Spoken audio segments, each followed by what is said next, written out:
Good afternoon.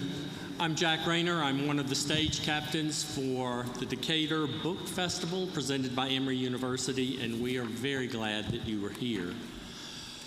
The presentation that we are about to hear is Remembering in Resistance, Social Justice Across Genres. I'd like to give you a couple of announcements if I can first, and then we will let our panel speak to you. The authors are going to be signing books after the presentation. If you will, please exit the auditorium from the way that you came in. The book signing tent is to the left. We'll have the authors there. You can have your books. There's some folks who will help you to find your way into the line, and you are welcome to be there. And we thank Harris Books for sponsoring this presentation. Please remember that the Decatur Book Festival is a nonprofit organization. It is dependent on sponsors and donations to bring such great authors to Decatur for us each year. And so as you consider your donations and the ways that you would choose to support the different organizations of this community, please keep the Decatur Book Festival in mind. Take a moment now, if you will, please make sure that your cell phones are turned off, anything else that may make any type of noise that would be distracting. We'll meet for an hour, and what I'd like to do now is to introduce your moderator, who is Jeremy Redmon. He is an award-winning journalist who has 3 decades of experience reporting for newspapers. He now teaches journalism at the University of Missouri School of Journalism, and he is teaching the ethics of covering traumatic events, which is a very timely topic for our community. Jeremy is going to introduce our speakers. It's a pleasure to have you here. Thank you, Jeremy. Thank you, Jack. I appreciate it.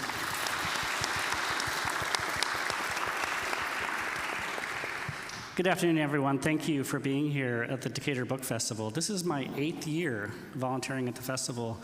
Long live the Decatur Book Festival. Through hurricane, pandemic,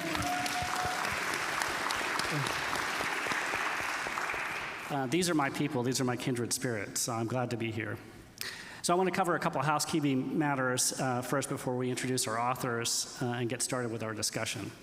First, as Jack mentioned, we have just till 2 p.m., just an hour for this discussion, as there is another panel coming behind us at 2:30. It's my colleague and friend, Chris Joyner, is leading that panel, so stay tuned for that. Because we have an event coming behind us, we need to stay on time. So you'll see me looking at my phone, not to be rude, but to keep on track and keep on time, but also I want to make sure I give the authors ample time. Unfortunately, we do not have time for questions from the audience. There is no Q&A today. It'll just be a discussion with us. The authors, however, will be immediately available after the panel discussion to meet with you and to sign copies of their books. And because we have so little time, I'm going to move from author to author in alphabetical order. We're in for a treat because I am going to ask each of them to read a selection of their work before asking them a few questions. I hope we have some time at the end, too, for them to talk about each other's work. Really, we could spend at least an hour on each book, but we're going to do our best here. So now on to the introductions. To my left, Tricia Hersey. She is a Chicago native who has called Georgia home for the last 12 years. She has more than 20 years of experience as a multidisciplinary artist, writer, theologian, and community organizer. She is the founder of the NAP Ministry, an organization that examines rest as a form of resistance and reparations by curating spaces for the community to rest via community rest activations, immersive workshops, performance art installations, and social media. Her research interests include Black liberation theology, womanism, somatics, and cultural trauma. Her new book is Rest is Resistance, a Manifesto. To Tricia's left is Elizabeth Hughey. She's the author of Sunday Houses, The Sunday House, and Guest House. She has received fellowships from the National Endowment for the Arts, the Sustainable Arts Foundation, and she is also the co-founder and programming director of the Desert Island Supply Company. I love the acronym, by the way, DISCO, which is perfect. It's a literary arts center in Birmingham, Alabama, where she teaches poetry in public schools. She was the 2020 winner of the Catherine A. Morton Prize in Poetry, judged by Alberto Rios. Her new book is White Bull. And lastly, to Liz's left, is Efren Olivares. He is the Immigrant Justice Deputy Legal Director for the Southern Poverty Law Center. He recently relocated to Atlanta from South Texas, where he represented hundreds of families separated under the quote-unquote zero tolerance policy of the Trump administration. Before joining the SPLC, he was the lead lawyer in a successful landmark petition to the Inter-American Commission on Human Rights on behalf of families separated under that policy, and he directed the Racial and Economic Justice Program at the Texas Civil Rights Project. His writing about immigration policy has been published by the New York Times, USA Today, and Newsweek, and he has testified before Congress and at briefings on Capitol Hill about immigration and border policies. Part of his work representing separated families was featured in the CBS documentary The Faces of Family Separation, which was released in 2019. He has also been interviewed as an expert attorney on immigrant rights issues on numerous TV and radio stations, and was featured in John Legend's Can't Just Preach series. His new book is My Boy Will Die of Sorrow, a memoir of immigration from the front lines. Let's give them all a warm round of applause for joining us today.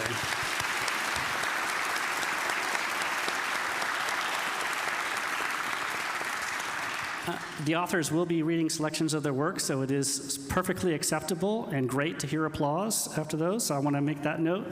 I also aware that our authors' families are present. Would they please stand? I know a friend's wife and children are here, and I understand that Tricia's son, there's Tricia's son in the background.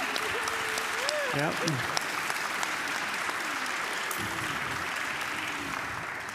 It takes a family. Yes. All right, just a few words before I turn to the authors about their terrific works. I've read all three books, which certainly focus on the theme of today in the title of our panel discussion, Remembering and Resistance and Social Justice. But they're also about reclamation. Tricia's Manifesto offers us a way to help reclaim our bodies, our labor, and even our dreams. Liz's poetry reclaims our language. And Efren's memoir seeks to help us reclaim our humanity. At the same time, all three books forcefully push back against white supremacy. First up is Tricia. Tricia, would you please read a selection of your work? We talked a little bit about this beforehand, and if you want to set it up or not. Thank you, definitely. Thank you, guys. Hey, Atlanta, I'm so excited. Yes. So this part that I'm going to read is in the introduction of the piece, and this book is a memoir, it's manifesto, it's Black preaching, it's trans work, it's poetry in it, so it's a beautiful collection that I believe to be able to be whispered over your bodies and your minds, and I want you to read it laying down, like I put that in the beginning, that is a call for you. So this is a piece about kind of how all this started, the whole NAP ministry. Everything always starts with the personal. The origin of the NAP ministry began with the story of my family in fragmented parts, the micro-histories and small details of our lives hold the keys to our redemption. My resurrection begins with my desperation to find relief from my own exhaustion via curiosity, experimentation, and self-preservation. I come from a legacy of exhaustion. My maternal grandmother, Aura, the muse of this work, a refugee from Jim Crow terrorism, rested her eyes every day for 30 minutes to an hour in an attempt to connect and find peace. My great-grandmother, Rhodey, I am told, stayed up late nightly on her farm in deep Mississippi with a pistol in her apron pocket to creatively solve any problems from the Ku Klux Klan. The reality of our survival from white supremacy and capitalism is deeply shocking to me. I am in awe at what our bodies can hold. We must lighten our loads. Survival is not the end goal for liberation. We must thrive. We must rest.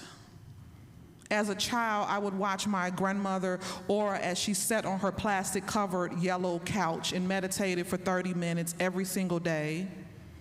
She fled from her home in Mississippi with thousands of other African Americans during the Great Migration of the 1950s. Ora floated up north on a spaceship built from uncertainty and hope, and she landed in Chicago. She magically raised 8 children while dodging poverty, racism, and the invisibility of being a Black woman in America. Her commitment to resting her eyes every day for 30 minutes was radical. Her ability to demand space to just be was a form of resistance. While my grandmother rested her eyes, I would tiptoe around her home trying not to wake her up. I always thought she was sleeping while sitting up. I was so curious about her rest practice and thought she was so eccentric. Whenever I would inquire if she was sleeping, her response was always the same. Every shut eye ain't sleep. I'm resting my eyes. I'm listening for what God wants to tell me. While all of the world around her was attempting to crush her spirit, she rested and resisted the beast of grind culture. She taught my mother to rest. She taught me to rest. And I am humbled to be a vessel to guide thousands on their own rest journey as we embrace a way to make us all more human.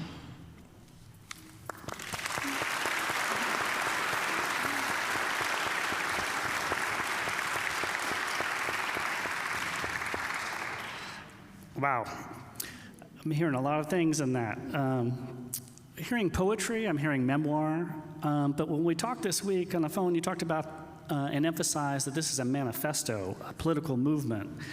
You also talked about how you wrote in this piece that rest is resistance because it is a counter-narrative to the script of capitalism and white supremacy for all people. Can you talk a little bit about that? Absolutely. Yeah, the first tenet of the NAP ministry is that rest is a form of resistance because it disrupts, it disturbs, and it pushes back against the idea that we don't own our own bodies, that our bodies belong to a system to be on the machine level pace of building production and being a tool for their for their production. And so I really want to open up the idea that this is about more than naps. I know it's called the NAP ministry, and that is on purpose. You know, that was very intentional when I created the organization, that I played upon words and that I played upon the idea of this persona of a NAP bishop, this persona of public worship and resting and coming together. And so I really want people to understand that for us to be stopping and to intentionally rest, to close our eyes, to say no, to have healthy boundaries, to slow down, to just slow down in a world that doesn't have a pause button, how that is a beautiful interruption in a world that wants us to be working and going and doing. And that has really taught us from since we were born and from a very early age that our worth is connected to how much we accomplish. Our worth is connected to how much we get done, to our to-do list, to what we can do. And this work is simply saying, no, that is a lie. We can rest. Our bodies are owned simply because we are divine human beings who are alive. And so this work is uplifting our divinity. It is a spiritual practice.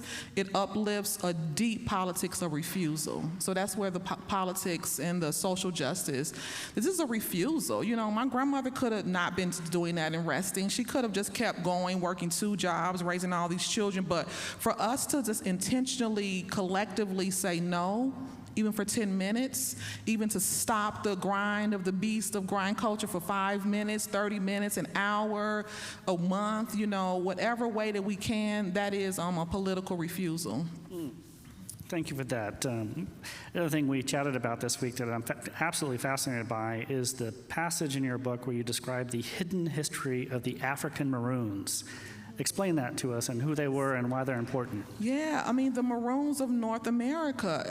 I found out about this history when I was like 40 years old, so like maybe 8 years ago. But I had been a historian and archivist for years, and I had never knew that there was this history of American Maroons all over the South jumping off slave ships. You know, never ever calling themselves fugitives. They just weren't a part of the system. They just never were a part of it. They were jumping off ships. They were leaving plantations and burrowing away in caves and in trees and underground in dark woods all over the South, living. Like, not just like living, kind of being like, we're here, we're going to go back. They never were on a plantation. They were leaving, having their own lives, having babies, their own infrastructure, their own like economic production was happening. There was a story in the book that I was reading called Slavery's Exiles, where it was a person who they found 15 years who had been living in like a cave in Virginia. And I was like, what? You know, I just couldn't understand. And I was so blown away by these people who decided to be a part of a world, but not of it. You know, they decided they were never going to be caught up by slavery, while all of slavery was raging around them, while sometimes they would be 20 feet away from a plantation, but they would be hidden off in a tree or in a bush or underground, and other enslaved people on plantations would help them to be able to go and live. So they didn't call themselves fugitives. I think that's important. We hear a lot about fugitives during slavery, that they were leaving and they were on the run. They were never a part of it. They decided that they were going to have a third space that they could create, that they were going to live collectively against a system that told them that they didn't even own their own bodies. And so I really pulled so much energy from the Maroons, and I wrote about it in my book to really give some type of framework around the idea that we're gonna have to resist and be subversive and flexible and inventive and imaginative. People keep saying, how do I rest? I can't take a nap, I can't do it. I'm like, you're gonna have to get on the thing. You know, you're gonna have to really dig in and snatch rest like my grandmother, and you're gonna have to find ways to support each other in a collective journey. We won't heal alone, and we won't be able to do this alone, but we have to be able to say no to the systems, to resist them in these small and large and subversive ways. The system tells us we don't, as women, don't own our own bodies. You know, they tell us that we can't do this, but we're gonna have to find ways to like shift and remix and be flexible. And so the Maroons are the inspiration for the work. I tell anyone who follows the NAP ministry, who wants to learn more about what is really rooted in this politics of refusal, to read the book Slavery's Exiles and do more research on them. Thank you for that.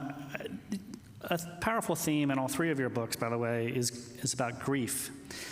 And Tricia, you write in one of my favorite passages of the book, you describe grief as a sacred practice, a powerful place of reverence and liberation. Could you elaborate a little bit on that? Definitely. Yeah, I could talk about grief all day. Like, I know it sounds like what? Like, yeah, I love the idea of grieving and creating a space to lament and creating a space to feel, to be human. And so this work uplifts the idea of humanness, of getting us back to our humanness. And people will say, can you give me a concise idea of what the NAP ministry and what this rest movement is about? It's to bring us back to be more human, to get us off the machine. We're human machines. We're machines that are on this system that is going and going. They're trying to automate us. And we go and we think about slavery and how slavery was an experimentation to push and to see what a body could hold and how far they could push a body. Could a body work 15 hours? Could they go 20 hours without a break? How much cotton could they pick in one day? Could they do 500 pounds? Like, what could we do to experiment with a body to not see it as a divine dwelling place, but to see it as simply a machine? And so for me, grieving becomes the space to lament, to be human, to hold fast to the fact that you love something, you love someone, something was lost, to make a road and an inroad in a space for that person or that experience to have a place to go, to guide and usher it in to the next dimension of its life and its being. And so I feel like this culture does not allow us to ever grieve. I'm thinking about the pandemic and how millions of people, like, I mean, when when I think about the body count of how many people lost their lives in such a short amount of time, and it was just like, okay, y'all, let's go on, put a mask on, get back to normal, let's get back into going things. Like, wait a minute, like there's so many people around us who have been touched by deep, deep grief. They've lost parents and family and brothers and sisters, and so to me, rest makes space for grieving. Rest is really aligned with grieving. It allows us a space to just be, to hold, to lament, to hold space for things that we usually can't do. And so I really uplift rest and grieving together as both sacred and spiritual practices. Thank you. Before I turn to Liz, and I want Liz to read a passage from her poetry, I want to ask you one more question, Tricia. I know the audience is probably thinking, like I was when I was reading this, I don't have time to rest, right? But they're actually really practical, easy things you can do. If you could walk us through some of those, and also talk about the NAP Ministry's connections to Atlanta in case people want to learn more. Yeah, I don't think I would have created the NAP ministry if I wasn't in Atlanta. You know, I'm from Chicago. I moved here 12 years ago, and I started to attend Emory University. I'm in the Candler School of Theology, their divinity program, and so that experience allowed me to really dig deep in archives. I would tell everyone, this is the shout out for Emory University's archives. Please go visit them. You don't have to be a student. You just have to have an ID. Go in there and touch documents and feel. They're the nicest people in the world. I went through so many boxes there even before I was a student there. And so Emory really connects me to this work because of the work I was doing working in the Black African American archives there. Also being in the South where the plantations were. When I think about my ancestors and the labor, when I started to think about labor and what was happening to my ancestors' bodies, the idea of reparations really rooted itself here in the Deep South, knowing that this is where the plantations were. I was able to touch and hold documents when I was working in archives that really were very violent and disturbing to understand what the sin of slavery did to the South. And so the South in Atlanta really holds a special place for this work being researched and developed. And then the other question was about good tips. Get off the phones. Like, number one, like if I could snatch everyone's phone right now, I would. I'd run out of here and just keep headed toward Claremont. Like, get off these phones. You have to find space to have detox off the phones. Even if it's for like, I don't get on the phones on the weekend, or I don't get on the phones when I first wake up. I wait until lunch.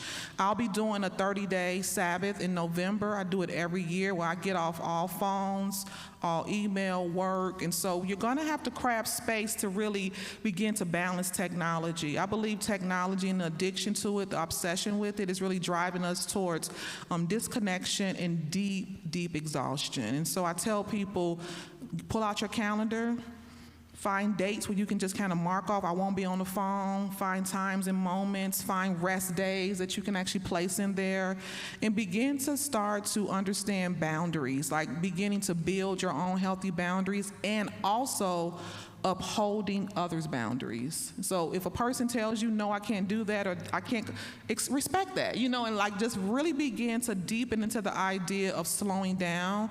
And so technology will be my major thing. There's so many more in the book. There's so many different ways that you can reimagine what rest is for your body. But I think the major one that is so doable is to begin to craft detox moments off our phones and technology. Thank you, Tricia. We appreciate that. We're hoping, thank you.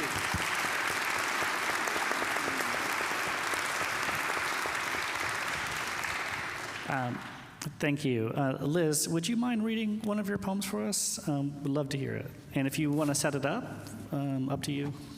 You know what I think? I think I'll just read one poem and then talk for a minute, and then maybe talk a little bit about the, how the book came to be, and then.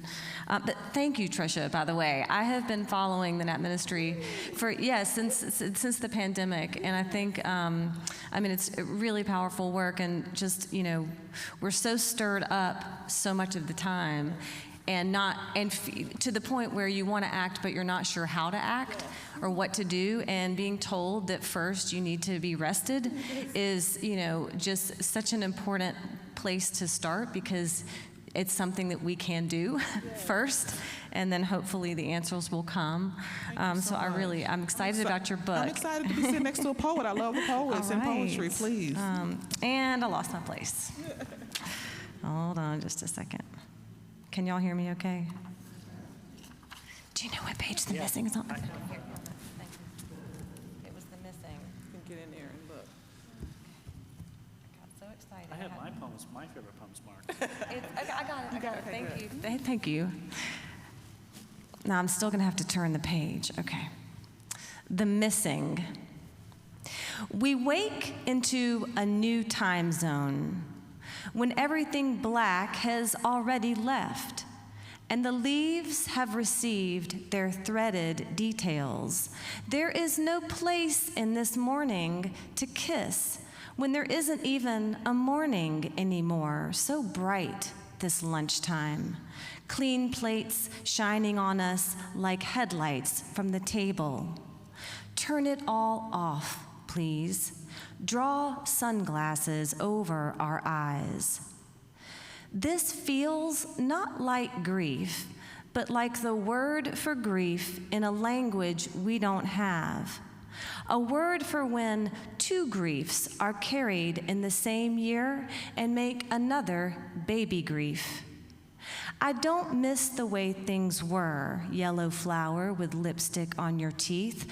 I miss the way I was when I thought of what today would be like, sitting nearly a year away from the last time I saw you, safe in my uniform, hair repeating the same word, bun. Forever hopeful, I signed my letters with a dog sawing the day into yesterdays at my feet.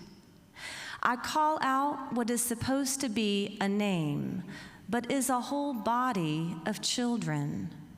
All my griefs so small and washable. The great grief still out there, snowballing. Or has it been divided and delivered to me in daily papers, in mailboxes full of bad timing, in little screens lit with actors kissing actors? I want them to really love each other. And by each other, I mean me.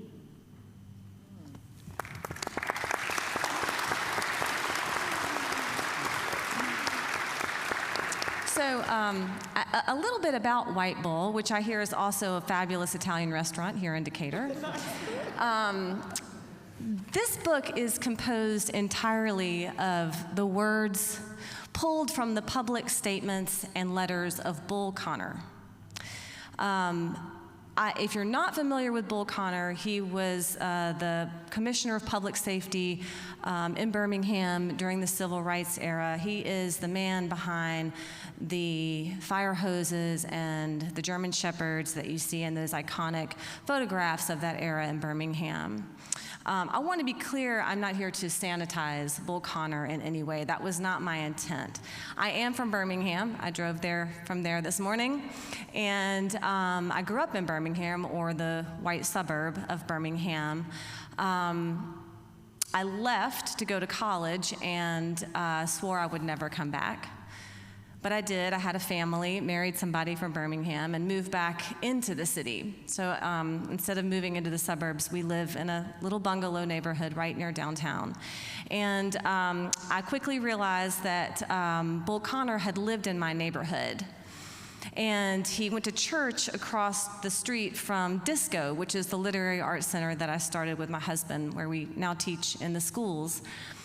He attended meetings in the building where Disco is located. So I kept seeing his image, just knowing that he had been so proximate to me. But I've also, of course, saw his legacy reflected in the white infrastructure that is still in place in our city and the racial disparities that exist. And so that's where this book began, really, is that I was drawn to this icon of white segregation, whose legacy was still impacting our city and our country today. And I wasn't really sure how to get into him or to get to his words or what part of this motion that I was feeling to use. And so I turned to his words.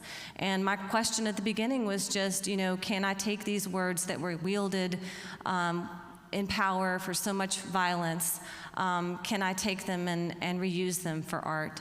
And that's what I intended to do. Thank you for that. That kind of goes to the theme that we were talking about is reclaiming our language, reclaiming our humanity, reclaiming our dreams. There's a lovely introduction in the book of poetry from Alberto Rios. He wrote that the hopeful epiphany is that language will seem to be but cannot be owned. One version may scare or, if it is slightly altered, lift us. Can you talk a little bit more about what it is to you, what it means to you to use the language of Bull Connor? Well, I think I lived with his words to the point where they weren't his anymore. And the way that I wrote the words was to literally go through his letters and his files that are collected in the Birmingham Public Library and pull the words individually and make them into a list, which is actually the section headers of the books of the book contain all the lists, all the words that I had to choose from. I didn't use them all, but so in that process of first of all reading his letters, then taking the words, keeping them in a word bank, and living with them, really kind of living through them. The poems in the book are about parenting, and they're about, just walking around the city, being a person. They're about memories and remembering, they're about grief. But I lived through them to the point where they were just words again. I want to ask about research that you did for the book, but also I want to ask about craft after that. But first on the research part, I read, and we talked about this week, that you use words pulled from the Birmingham Public Library System's collection of Bull Connor's papers. Can you talk us through how you gathered the material and did the research for your book of poetry? So, yeah, and I'm not a historian, I'm not a Bull Connor scholar. I did read, several history books and a biography of him at the beginning, but then I'm not very good at retaining information for long, so I really have kind of forgotten half of, what I learned about him personally. But so, also I think I'm sure there are probably some writers and artists here today. A lot of the reason that I chose this particular project is because of timing. The library had just collected all of his files and digitized them. So I could, I had small children at home and I could do this work. I did go to the library a good bit, but I could also do this work from anywhere and access those files. And the files themselves, it wasn't like a nice, tidy pack of letters. It was everything that he had kept while he was in office. So there were magazine clippings on police dogs, and there would be, letters that he was copied on. If he didn't sign it, I wouldn't use it, but he was copied on, that an officer had gotten in a brawl at a bar. There's the Crimson Tide. I know it's a football Saturday. They wrote requesting to get out of a parking ticket when they were having a game at Legion Field. So there was like this whole collection of really almost, it was like kind of walking back into this building and seeing, everything that was happening in the city at that time. And then from there, I would pull out his letters and use those. When we chatted this week, I thought of, found poetry as an oversimplification. You described it as artistic confinement. Can you talk us through the craft of writing the poems? Yeah. I do like the idea of found poetry, and I love erasure, blackout poetry, and that's probably something, too, I was considering at the time. And again, speaking to the writers in the room, if something is very personal, it may help to have a boundary or some rules to kind of guide you into that space. I have written 2 other books, but they're not very personal. Every poem in here that has the first person, when I say I'm pretty much talking about me or a version of myself. And that's pretty vulnerable to me. And I think that dealing with this subject too of this, very, almost like cartoonishly scary figure of Bull Connor, having some restraints, some limits to how I was going to do it, really helped me kind of guide me into that poetic space to write. I'm always interested to hear from poets, authors, their inspiration, where you draw inspiration. Perhaps there are other writers you can tell us about, or how do you get it going when you're starting to write these poems? Where do you draw inspiration? So the way that I would craft these poems, there were kind of 2 modes. One was the when I had time mode, which maybe I had an hour or 2 hours, a little bit longer. That's, a long period of time to write. Would be that I would start by going into the files, reading through the files, coming to a letter, getting distracted. Maybe there's like a list of house fires from 1964. Well, I got to read about that. And, then kind of get to a letter, start pulling the words, and then adding them to my whole word list. And that kind of gets me in that creative space to start to write. And so I would, pull some words, and maybe I'd, to pick 2 or 3 that are really resonating with me that day, and then that would be the start of the poem. On a short day, when I only had a little bit of time, I would often go straight to the list, and the list grew and grew. This, project started in 2013. It wasn't that long ago. It was the anniversary of the events of 1963 in Birmingham. So it was around that time. Anyways, it took me, almost 10 years to write, and so the word list would grow and grow. I'd have more to choose from, and I knew which words I had already. I knew some words I didn't have, and so I could kind of go in that way and just pop in, use some words, and get out. I'm going to turn to a friend next to read a passage of his memoir. But Liz, is there a few poets who've been really inspirational for you, who you admire? Well, so many. For this book, C.D. Wright, she has 2 books that are kind of centered on that era. Deep Step Come Shining, and One with Others. I love Natasha Trethewey and her work. I think it's Ophelia. I'm probably getting that wrong.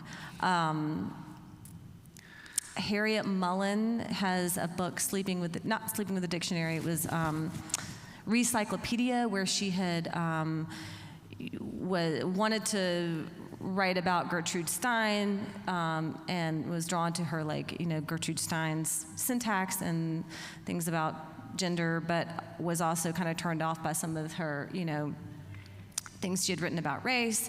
And so she was kind of grappling with how to admire a writer, but also to process what you don't admire or what you don't agree with.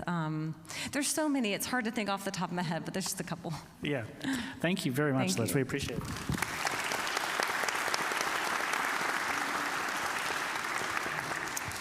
A friend, would you read a passage from your memoir, and if you want to set it up or give some context? Certainly. Thank you. Hi, everyone. Good afternoon. It's my pleasure to be here. Thank you to the Decatur Book Festival for having me. My memoir starts out with a visit to the courtroom in the city of McAllen, Texas, right along the Texas-Mexico border in 2018, when before the news of the family separation policy being implemented had spread. We were only starting to hear about it, and the day before, one of the public defenders in McAllen, criminal defense attorney, contacted me and told me that her clients were reporting that they had been traveling with a child, and upon crossing the border, they had been separated from that child, and they did not know where the children were being sent, who was caring for them, anything really, and asking if there was anything we could do about it. So the very next morning, our paralegal and I went to the courtroom to see if we could speak with the parents themselves in the few minutes before their hearing started. So this passage is from that very first day in court, and the conversation I had with one of those parents. I was speaking to Leonel, who was also from Guatemala. He was less than a year younger than me and wore a plaid short-sleeve shirt, white with dark and light blue lines, and cowboy-style buttons, the kind you snap together. He must have been no taller than 5 feet 7 inches. In broken Spanish, he explained that he had come with his 11-year-old son, Daniel. Like Viviana and Sandro, they were traveling alone, and they were inseparable. He and Daniel were both first-time crossers and had no family in the United States. They were hoping to apply for asylum due to the persecution they had faced in their indigenous village. I got all the critical information from Leonel, but I still couldn't believe that the agents had not given him any information about his son, where he was being taken, or who would take care of him. Surely the agents must have told him something about the process and about what to expect, I thought. What do you think would happen, I asked Leonel, if you are deported and your son doesn't go with you, if he stays here? He looked down, as if thinking about it, and when he looked up, he shook his head. His look was one of resignation. No, pues, mi niño se muere de tristeza. My boy will die of sorrow. For a second, my eyes didn't leave his. I struggled to write down what he was telling me. I pursed my lips and looked down, swallowed hard, and couldn't find words to respond. I read the narrative back to Leonel, and when he agreed that it was accurate, he signed his name, using his left hand to push the shiny silver handcuffs higher on his skinny wrist to be able to sign.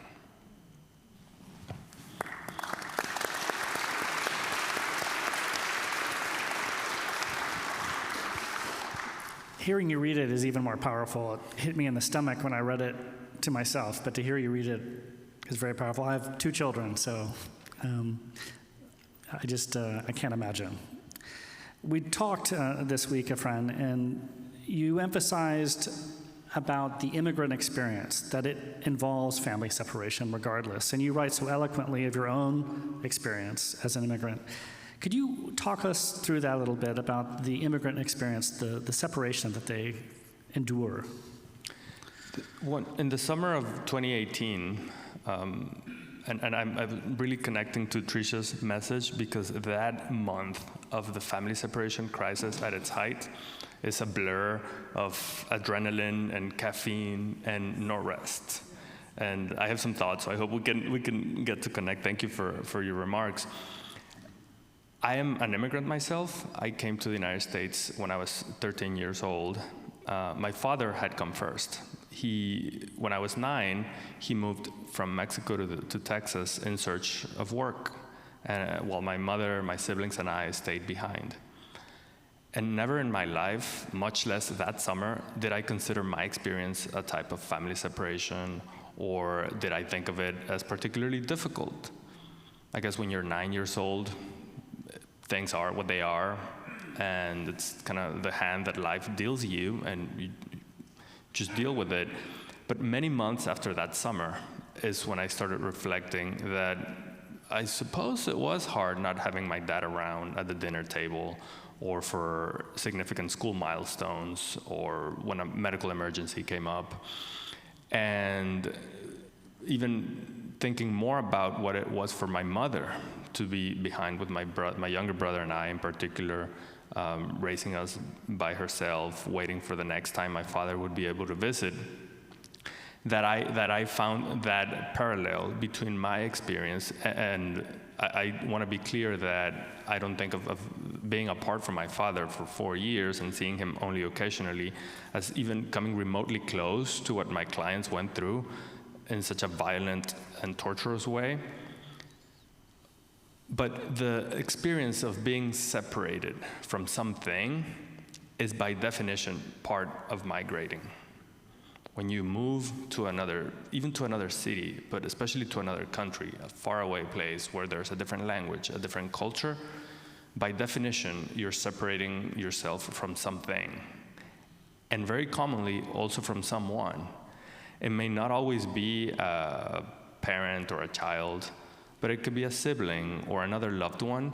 And after the book came out, it came out this summer, and I've had colleagues, friends from many years ago shared with me that I never thought of it as a separation, but I guess I didn't see my mom for 2 years, and it was difficult. So I have come to see now some version of family separation to be almost inescapable in the immigrant experience. Thank you. And again, all three of your works push back against white supremacy. And in your memoir, Efren, you write about how white supremacy has impacted America's immigration policy. For example, you cite the National Origins Act of 1924, and you quote President Woodrow Wilson, who once said, "We cannot make a homogeneous population out of people who do not blend with the Caucasian race." Could you explain a little bit about our history of our immigration policy in America? It was very common to hear that summer that this is not America, this is not who we are, this is not us, this is not in our name. This doesn't reflect our values, we are a nation of immigrants. And when I started writing the book, I got very curious about that and the history of family separation. And was 2018 really the first time that immigrant families were separated? Or had there been prior instances of it? We just didn't have Twitter and cell phones everywhere for people to share that information. And I was surprised to learn how common it has been in the history of the United States. For the first 150 years or so, there was no federal immigration law in this country. And the very first law that limited who could come to this country was passed in 1882, the Chinese Exclusion Act, which is to this day the only law that specifically names a nationality and ethnicity in its title. And it was unapologetically and blatantly about keeping Chinese people from coming into this country because they do not blend with the great race.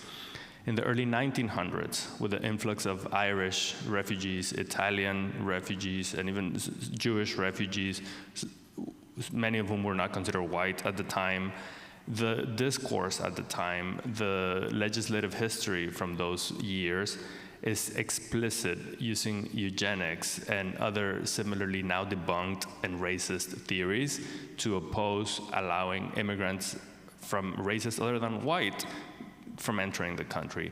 The National Origins Act is a law of 1924 that put caps on who could come to this country by country. So many people from Italy, so many people from Poland. And over 85% of those quotas were reserved to Northern European countries, predominantly white countries. And during World War II, Japanese Americans, immigrants and citizens alike, sent to internment camps and separated, families being separated in the process. So it is not that 2018 was an anomaly or a glitch in the system. It's that the very foundation of our immigration laws is to exclude, and to exclude people who are not considered white. That is where the root of our system and our laws to this day is. And Elizabeth, you were talking about sanitizing the history. I think I don't say this to chastise the history of this country or to criticize it. I think it's important not to romanticize or sanitize the history, to understand it for what it is, so that today we can try to do our part so that this country can live up to its promise of being a beacon for those who need safety or opportunity.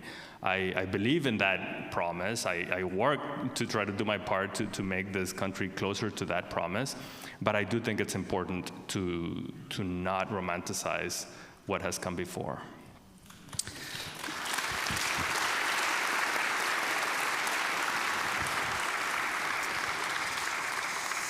Amen. It would be remiss for us not to talk about what's in the news today.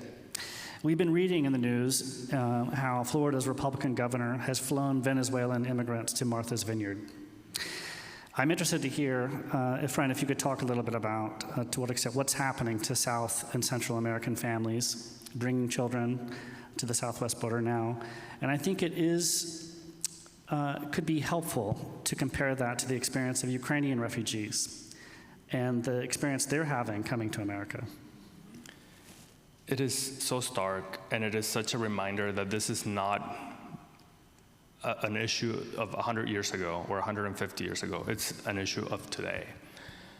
The flights of Venezuelan and Colombian immigrants and asylum seekers from Texas, for those of you who may not have seen that, the government of Florida chartered a plane to fly from San Antonio, Texas to Martha's Vineyard, luring asylum seekers with lies and false promises to get on a plane. They promised them jobs and papers even in Boston, and told them that they were gonna be headed to Boston first of all and have all that support there, and instead they were dropped off at Martha's Vineyard on the street.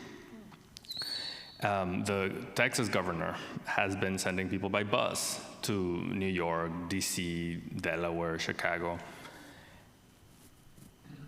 And think about who are the people who are being put on those buses and on those planes. And we have not heard anything about Ukrainian asylum seekers being put on those planes. And in fact, what we did is process thousands of Ukrainian asylum seekers at the border expeditiously. And I'm glad that happened, because they need it. They're fleeing a horrible situation, but so are the Venezuelan asylum seekers and the Haitian asylum seekers. And how did we receive Haitian asylum seekers? On horseback and with a whip last September. So this racial, and it's not even racial disparity, it's racism. It's happening today regardless of who's in office. Because again, it is the foundation of our system to exclude. And it continues to be the case that the darker your skin color, the worse you're likely to fare in the immigration system, unfortunately.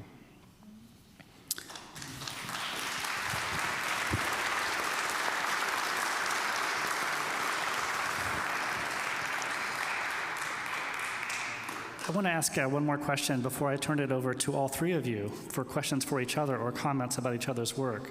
To close us out, we have roughly about 10 minutes, but I want, Efren, if you could talk about proximity. All of your works have some connection to the South, and in your case, you wrote in your memoir about how one of the people, Dagoberto, was transferred to Stewart Detention Center in South Georgia. This is in Lumpkin in Stewart County, and Folkston ICE Processing Center in South Georgia. He was held there during these events. That's near the Florida border. These are immigration detention centers that are in Georgia and are holding people who are being detained on the border and separating them from their children, who often are held many states away, Arizona or Texas. So in this case, Dagoberto is in Georgia. His son, Jorge, 16 years old, was held in South Texas. Can you connect what was happening in your memoir to Georgia and where we all are today? Absolutely. When I was writing that chapter about Dagoberto's experience, and with the parents' name and date of birth, we were able to look them up on ICE's system to see where they were. And it was so arbitrary and seemingly random that people would be transferred from one facility to the next all over the country.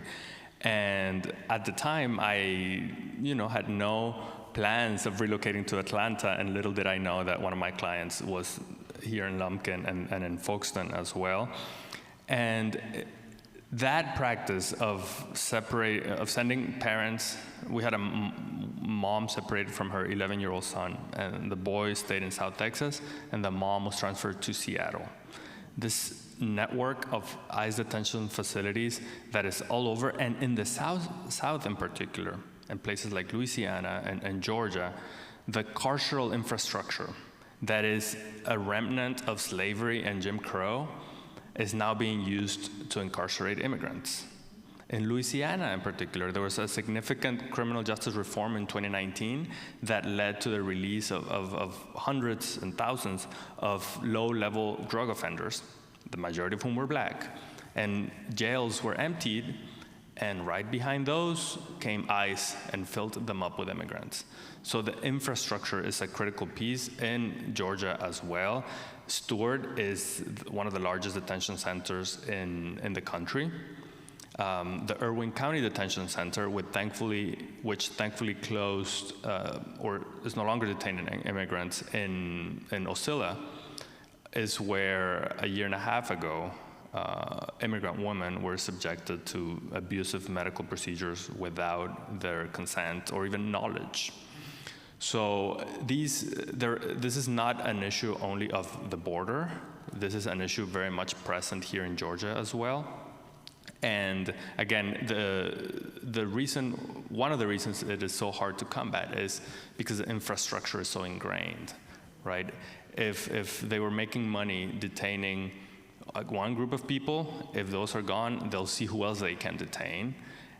And again, it will rarely be those who look like me. Thank you very much, Efren. Thank you.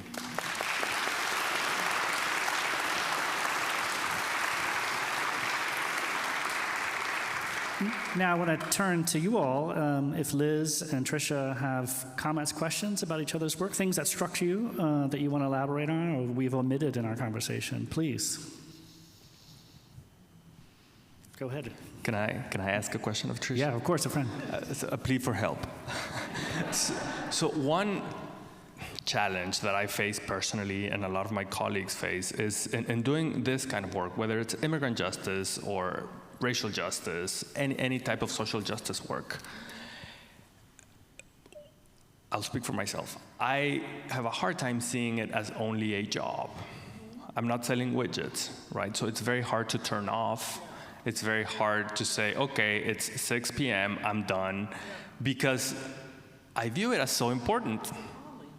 So how to reconcile? It has helped me to hear you say that resting, even if it's 30 minutes to rest my eyes, is doing that resistance work. So thank you for that.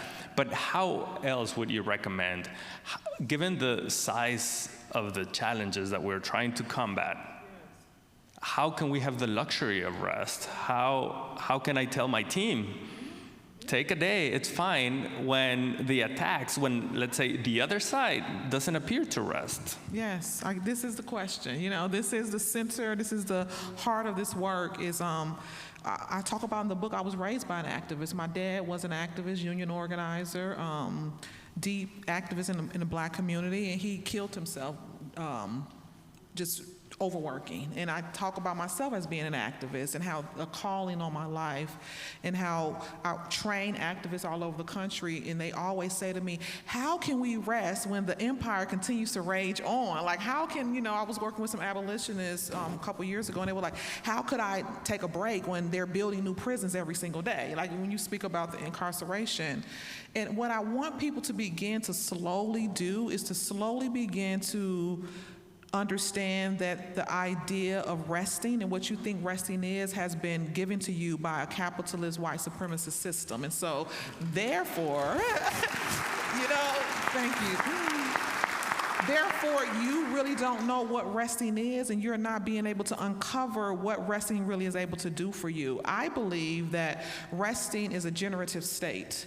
I believe that my ancestors probably could have found more ways to get free if they weren't overworked. I believe that their mind and their bodies would have been connected enough that they would have been able to come up with these inventive, imaginative, flexible, brilliant ideas that would have helped them get deeper on that Underground Railroad, would have helped them plan a little bit better. And so I believe that when we begin to look at resting as not as something that's luxury, frivolous, a privilege, something that we have to do as an afterthought, but that it becomes a center, strategic plan for our movement work, that's when the idea begins to shift. And so for me, when I am resting, when I'm slowing down, I believe that I'm getting the ideas that will be able to help me to come up with the ideas that will get us to the next moment of liberation. I tell organizers all the time, it's dangerous to be organizing when you've only slept 3 hours.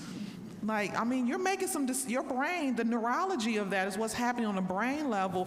You're not making connections in the ways that are going to allow you to really tap into what we need to tap in. We can't continue to do the same thing, exhausting our bodies, exhausting our minds, being disconnected from what our body wants, and believing that we're going to be able to take that and then get to liberation, get to freedom, get to help. And so resting is a dream space. It's a portal. It's a place where we can go and get new ideas. Brain science tells us when we're resting, our brain is at its most highest potential to be able to make really deep connections. And I love this quote by Audre Lorde that really brings it home for me. She said, we won't be able to dismantle the master's house by using the master's tools. So we won't be able to dismantle this house, this prison, this toxicity of grind culture, of white supremacy, of racism, homophobia, using the same tools that they have taught us. They've taught us to ignore our bodies, to overwork, to see our bodies as not our own, to not rest, to rest when we're dead, sleep when you're dead, wake up and burn the midnight oil, all these things that it's like, So we're using violent tactics and violent ideas to think we're going to get to liberation. Make it make sense. It's not making sense. It's not possible for us to be able to look at this idea and not see resting as part of the strategic center. So I work with people on the front lines, Black Youth Project out of Chicago, people with Black Lives Matter, other organizations. I myself as an activist, and overworked is not the word. It's like literally they're killing themselves. I worked at a human rights activist organization. Every single person who was an organizer there I was like, how are you doing? They were all in tears. One was like, I just had a brain aneurysm because the doctor said I was overworking. I'm dealing with this mental health issue. I have cancer because I never sat down. All the heart conditions, all the diabetes, all the diseases that we are killing our bodies when we're not resting. We need to be alive to organize. You know what I'm saying? I need you here to be able to take the next client, to go to the board and work with a family. If you're not here healthy, rested, connected, seeing resting as a portal for our deepest imaginations, seeing dreams, our dream space as the place that we're going to get these new downloads that'll help us be able to be subversive. I think about my grandmother, working 2 jobs, trying to put food on the table, suffering from post-traumatic stress syndrome from seeing lynchings in the South. That's why she left the South. And then she's resting her eyes for an hour while she has her uniform on, about to go to her next job, and I'm thinking, what was she listening to? What was that giving her that was allowing her to be the matriarch of a family of all these people, keep us all alive, keep us all going? And so to me, that's also movement work. She was a movement leader, the fact that she was raising a family and keeping us together like that. And so I offer to people like everyone who's exhausted, but specifically the people who have a calling on their life, activists, organizers, that begin to see rest as not something that's the afterthought, but that it becomes central to your organizing principle, that it becomes a strategic part of your plans. Take a nap together, close your eyes, do some meditation, rest together, and see how your body will begin to connect and begin to be able to be a better, more connected, more rested person. And also, you're actually stopping a system. You're actually disrupting a system. You're disrupting white supremacy and capitalism. You're pushing back against it. And so that itself is also important. And so I just offer us to begin to reimagine, to begin to see resting as not something that has to stop us, but something that generates us, that generates new ideas. Thank you.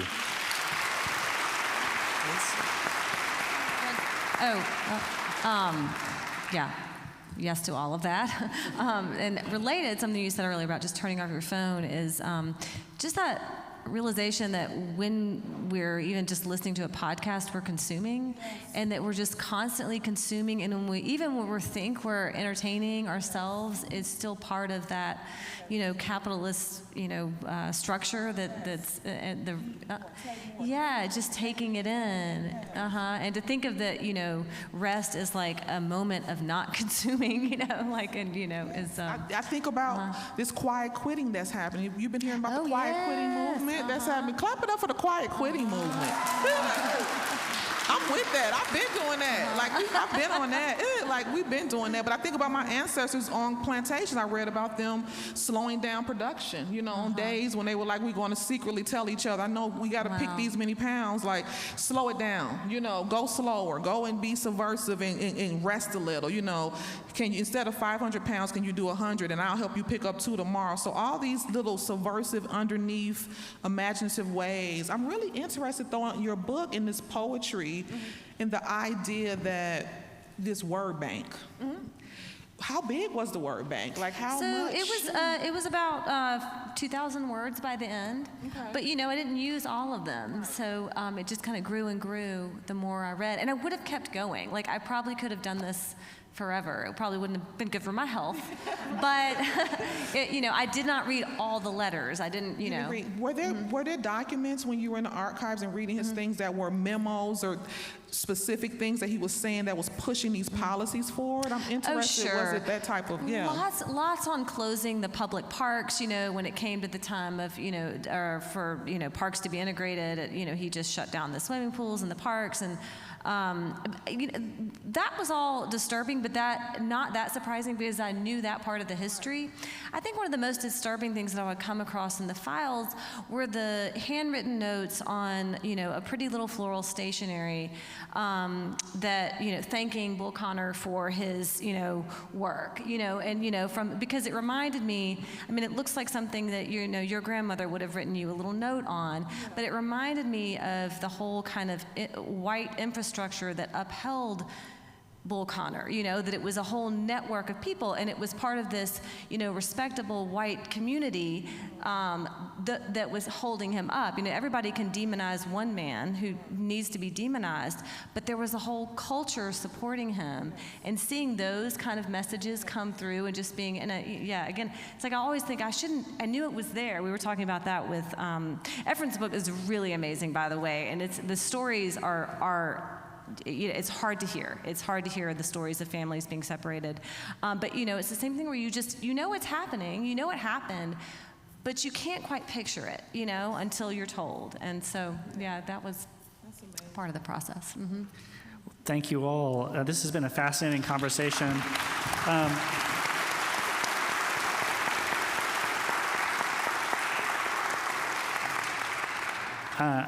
I want to remind our audience that our authors will be available to autograph copies of their books in a few moments. It's time for us to rest. Thank you all.